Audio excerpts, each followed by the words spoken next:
Revolution. That's why I'm telling everybody worldwide, this is my world. Revolution.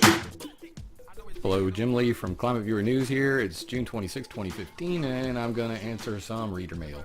So everybody's asking me about Dutch Census video, NASA accidentally drains Van Allen belts, where he tries to tie radiation belt remediation with a very popular UFO video. Now, I like the NASA video, but I'm sorry, Dutch, I don't think it has anything to do with this.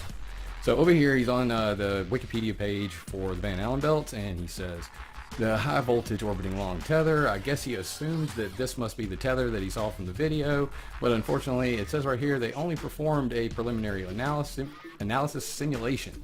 They didn't actually put the tether up there. Furthermore, there are actually people sucking the Van Allen belts dry, but it wasn't with that tether. So let's try to get this all ironed out real quick.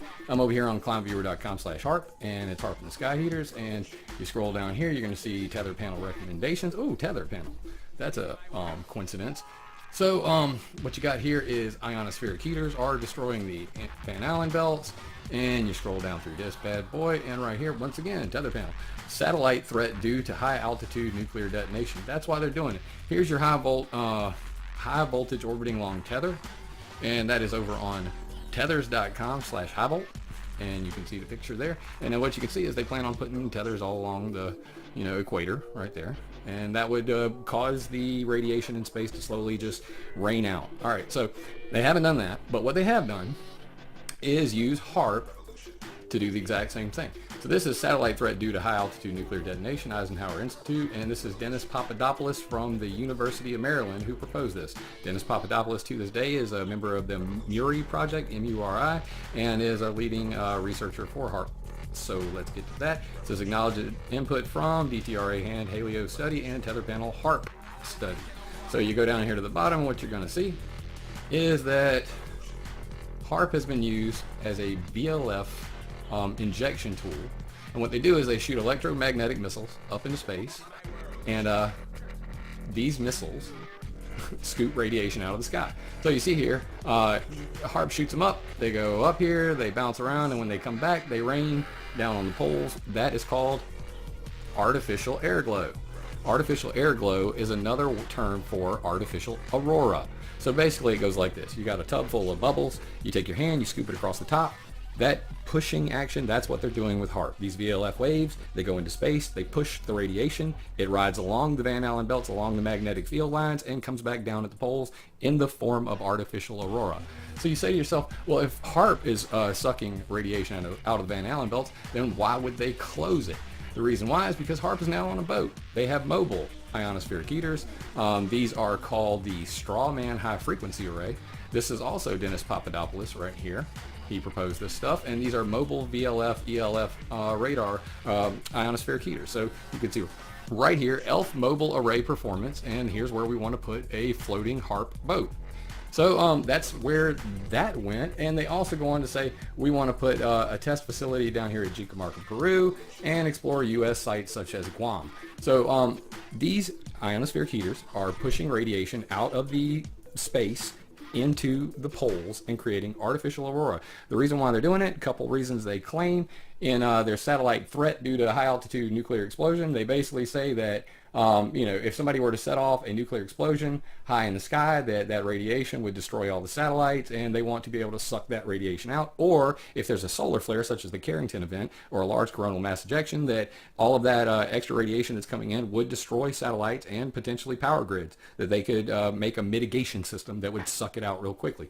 Now, that may sound great on the surface, but again, I do agree with Dutch Sense in his video on the fact that this is a dangerous practice. It has unknown side effects, and really needs to be publicly looked at by credible scientists.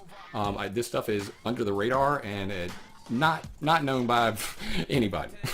Furthermore, there are 5 major ionospheric heaters in the world. HAARP right here in Gacona, Alaska.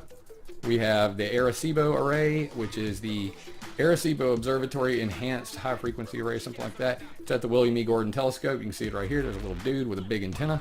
Down here, Jicamarca, Peru, that is actually a super darn, which you can see here, big field of antennas, and it has a 4.5 megawatt output.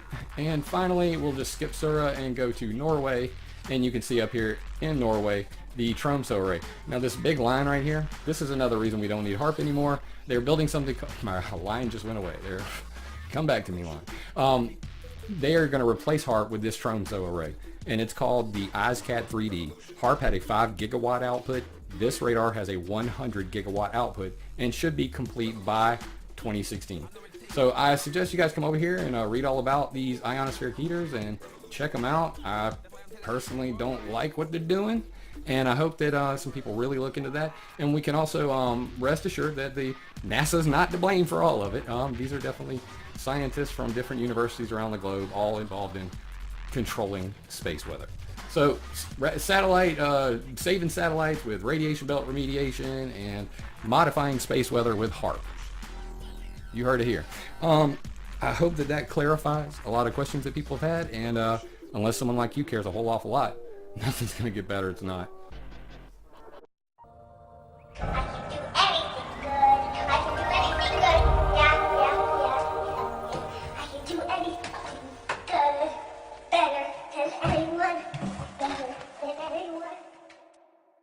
Revolution.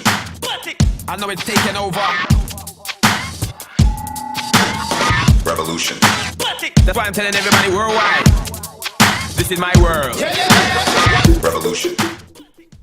Hello, Jim Lee from Climate Viewer News here. It's June 26, 2015, and I'm going to answer some reader mail. So everybody's asking me about Dutch Census video, NASA accidentally drains Van Allen belts, where he tries to tie radiation belt remediation with a very popular UFO video. Now, I like the NASA video, but I'm sorry, Dutch, I don't think it has anything to do with this. So over here, he's on the Wikipedia page for the Van Allen belts, and he says, the high voltage orbiting long tether, I guess he assumes that this must be the tether that he saw from the video, but unfortunately, it says right here, they only performed a preliminary analysis simulation. They didn't actually put the